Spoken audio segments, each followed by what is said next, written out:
আর দফা দাবিতে মহকুমা শাসককে ডেপুটেশন দিল এআইইউটিইউসি অনুমোদিত সারা বাংলা ই রিক্সা টোটো চালক ইউনিয়নের নেতৃত্ব। শুক্রবার রায়গঞ্জের কর্ণজোড়ায় অবস্থিত মহকুমা শাসকের দফতরে ডেপুটেশন প্রদান করা হয়। এই ডেপুটেশন কর্মসূচিতে নেতৃত্ব দেন এআইইউটিইউসি অনুমোদিত সারা বাংলা ই রিক্সা টোটো চালক ইউনিয়নের রাজ্য সভাপতি অংশধর মণ্ডল। তিনি বলেন, গত 24শে সেপ্টেম্বর রাজ্য সরকার একটি সার্কুলার জারি করেছে টোটো চলাচলের ক্ষেত্রে। সেখানে পৌরসভা এবং পঞ্চায়েতকে নির্দিষ্ট এলাকার টোটোর রুট ঠিক করার দায়িত্ব দেওয়া হয়েছে।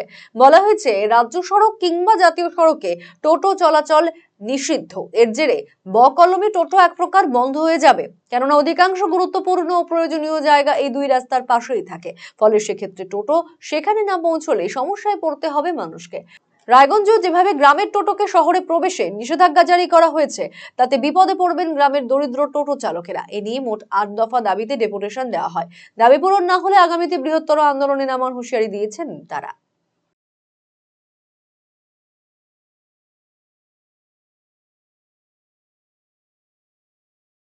কারণটা হচ্ছে গত 24শে সেপ্টেম্বর রাজ্য সরকার একটা সার্কুলার জারি করেছে টোটো চালানোর ব্যাপারে।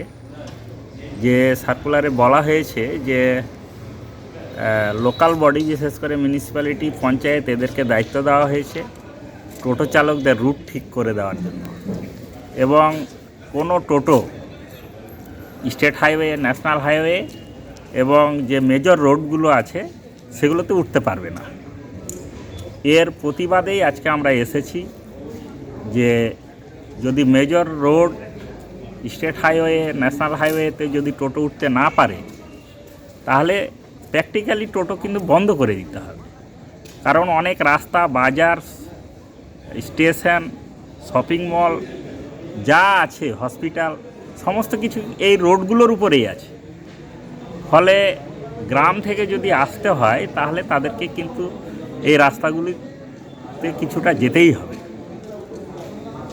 আর যদি রুট ঠিক করে দেওয়া হয়, যে যেরকম করা হয়েছে এখানে, যে রায়গঞ্জ শহরে গ্রামের টোটোগুলো ঢুকতে পারবে না, এটা যদি ঢুকতে না পারে তাহলে গ্রামের টোটোগুলো বেকার হয়ে যাবে। কারণ প্রচুর প্যাসেঞ্জার, অল্প স্বল্প মালপত্র শহরে আনতে হয়, শহর থেকে আবার দোকানের মালপত্র নিয়ে যেতে হয়, প্যাসেঞ্জারকে ক্যারি করতে হয়। এই রুটটা যদি শহরের আগেই বন্ধ করে দেয় তাহলে একই প্যাসেঞ্জারকে দুবার টোটোতে চাপতে হবে, তারও খরচ প্রচুর বেড়ে যাবে। আর টোটো চালকরাও কিন্তু তাদের জীবিকা নির্বাহ করতে পারবে না। সব বিষয়গুলো নিয়ে আমরা মিউনিসিপ্যালিটি এবং ব্লক স্তরে বিভিন্ন ব্লকের বিডিওকে আমরা ডেপুটেশন দেব।